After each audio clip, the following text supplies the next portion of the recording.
Welcome back after the break. اور اب بہت زبردست سیگمنٹ ہے ہمارا اور بہت زبردست شخصیت، نامور شخصیت ہمارے ساتھ اسٹوڈیو موجود ہیں. آپ ایکٹر بھی ہیں، رائٹر بھی ہیں، ڈائریکٹر بھی ہیں، میوزیشین بھی ہیں، آپ پینٹر بھی ہیں، آپ سوشل ایکٹیوسٹ بھی ہیں، بٹ ناٹ ایگزیکٹلی. اور میں یہی بتانے والی تھی کہ آپ former federal minister of heritage and culture بھی رہ چکے ہیں. ہمارے ساتھ موجود ہے جمال شاہ صاحب. ویلکم ٹو صبح کی سوچ and a very good morning to you sir. Thank you جی، گڈ مارننگ. کیسے ہیں، کدھر گھومے آج کل سر؟ میں یہی ہوں جی، میں کہیں گم نہیں ہوں. نہیں، ہم نے تو آپ کو ڈھونڈ لیا نا سر. سر ایک بہت لمبا انٹروڈکشن انہوں نے کروایا، لیکن مینلی آپ کی پہچان ڈرامہ سے بنی. اور اس وقت کا ڈرامہ جب روڈز پہ گاڑیاں بند ہو جاتی تھی، لیکن وہ 8 بجے والا ڈرامہ آپ کا لوگ دیکھتے تھے. سو اس پہچان میں اور اس پہچان میں کون سی پہچان آپ کو زیادہ اچھی لگتی ہے سر؟ بنیادی طور پہ تو میں ویژول آرٹسٹ ہوں، پینٹر، اسکلپٹر ہوں. ڈرامہ یا اداکاری جو ہے وہ میں نے اتفاقاً کی، یا میوزک بھی اتفاقاً کیا. جس دور کی آپ بات کر رہے ہیں، یہ ذہن میں رکھنا چاہیے کہ اس دور میں صرف ایک ہی ٹیلی ویژن ہوا کرتا تھا، station P T V.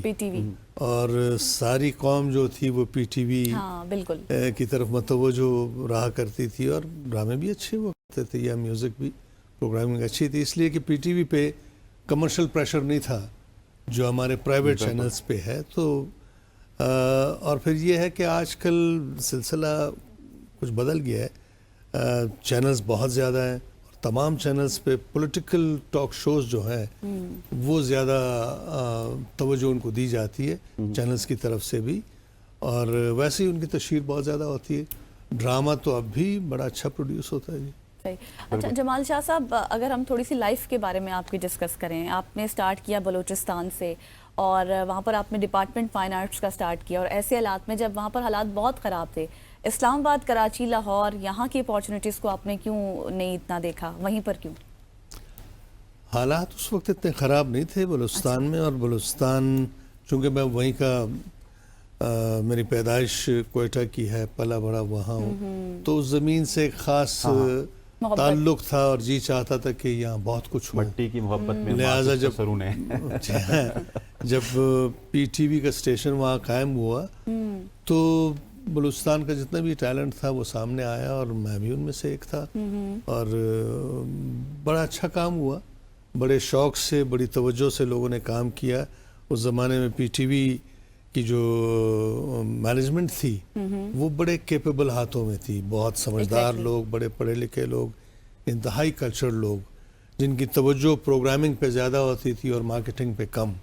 Marketing ان کی اتنی بڑی ضرورت بھی نہیں تھی، اس لیے کہ اسٹیٹ ٹی وی تھا.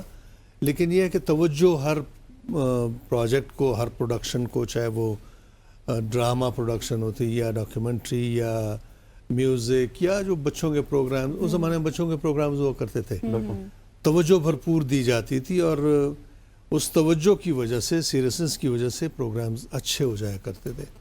آج کل یہ ہے کہ بڑی تیزی میں کام ہو رہا ہے. یہ جو ہمارا کام ہے، اس کو ایک خاص وقت دینا جو ہے بہت ضروری ہے. اگر وہ نہ دیں تو وہ چیز ایسے ہے جیسے آپ کوئی چیز بنا رہے ہوں، پکا رہے ہوں، اور وہ صحیح نہ پکے تو ہاف بیک چیزیں آ جاتی ہیں، اور پھر اس کا مزہ بھی نہیں آتا. سر جو پچھلے سوال میں تھوڑا سا، کیونکہ ہماری آف ایئر بھی یہ ڈسکشن ہو رہی تھی کہ ڈرامہ بن رہے ہیں لیکن لوگ پولیٹیکل شوز دیکھ رہے ہیں، لیکن سر جو آپ کے زمانے میں ڈرامہ بنتا تھا نا، اس کا کنٹینٹ اور کوالٹی بہت ڈفرینٹ تھی. اگر آپ آج دیکھیے ڈرامہ کو، تو میرا خیال ہے کہ اگر 20 ڈراماز لگے ہوئے ڈفرینٹ ٹی وی چینلز میں، تو زیادہ تر ایک میں طلاق ہو رہی ہوتی ہے، دوسرے میں ساس بہو کا رشتہ چل رہا ہوتا ہے، ان کے درمیان تعلقات خراب ہو رہے ہوتے ہیں. تو ہمارا کانٹینٹ بھی تھوڑا سا اسپیسیفک ایسا ہو چکا ہے کہ جو بس ساس بہو کے چکر میں ہے. اس کی کیا وجہ ہے؟ دیکھیں، پاکستان ٹیلی ویژن کا یہ خاصہ ہے کہ ان کی پروڈکشنز جو ہیں وہ زیادہ ریئلسٹک رہی ہے as opposed to films. India کے ساتھ اگر آپ کمپیئر کریں تو انڈین ٹیلی ویژن جو ہے وہ اپنی فلم انڈسٹری کی طرف زیادہ دیکھتا ہے، وہیں سے انسپریشن لیتا ہے، اس لیے کہ ان کی فلم انڈسٹری ڈومینیٹ کرتی ہے. ہمارا ٹی وی جو تھا وہ بڑا ریئلسٹک تھا، لہٰذا پروڈکشن میں ڈائیورسٹی بہت تھی.